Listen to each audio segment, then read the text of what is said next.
Hello दोस्तों, नमस्ते, प्रणाम। हम किरण शर्मा, हम मंजू शर्मा अपना यूट्यूब चैनल पर सबके स्वागत करे छी। नमस्ते, प्रणाम, सब दीदी भाई जी के प्रणाम, सब यूट्यूब फैमिली के प्रणाम, जते दाई माई दीदी भैया चाची सुनबे सबके प्रणाम। और हम दोनों देवरानी जेठानी जा रहा छी बहुत प्यारा सा चुटकुला नाच गीत का वहाँ सब जरूर सुनाब, कमेंट करके जरूर बता। और ननद देवर भाभी के बीच के बात छे, उनकर भैया ओइ बीचे में छथिन। और जरूर अहाँ सब सुनब, कमेंट जते देवर से सब कमेंट करो। और जते खास कर देवर सब है जरूर कमेंट बॉक्स में लिखो। बहुत प्यारा सा गीत है, यहाँ सब के गीत सुनकर बहुत सच बात छे कि भाभी पीछे देवर रहे छे या नहीं रहे छे, अहाँ सब जरूर कमेंट बॉक्स में लिखब और बताएब ई सही छे या गलत छे।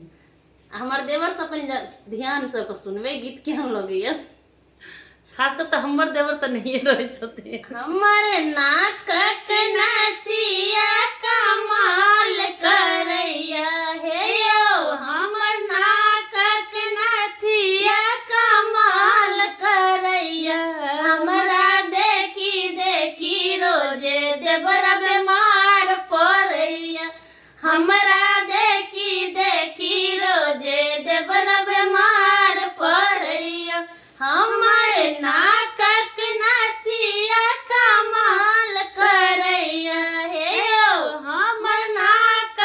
नथिया कमाल करैया, हमरा देखी देखी रोजे देवर बीमार पड़ैया, हमरा देखी देखी रोजे देवर बीमार पड़ैया, पिया हमर करे दिन भर हमर रखबारी,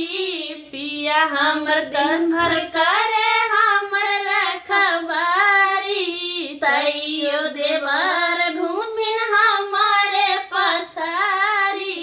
तैयो देवर हमर घूमथिन हमारे पछारी, हमर कानक झुमका कमाल करैया हे यो, हमर कानक झुमका कमाल करैया, हमरा देखी देखी रोज देवर बीमार पड़ैया,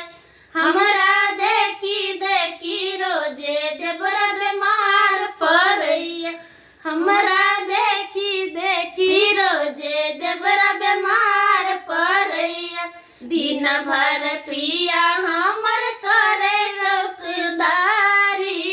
दिन भर पिया हमर करे चौकीदारी, तैयो देवर हमें हमारे पछारी,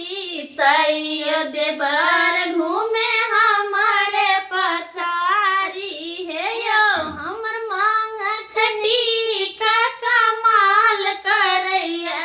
हे यो, हमर मांग टीका कमाल करैया, हमरा देखी देखी रोजे देवर बीमार पड़ैया,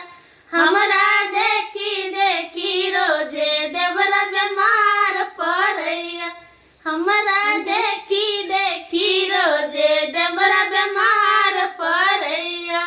पिया हमार रखे अपन खियाल में, देव पिया हमार रखे अपन खियाल में, देवरा के हरदम रहे हमारे ध्यान में, देवरा के रहे हरदम हमारे ध्यान में हे यो, हमर नाक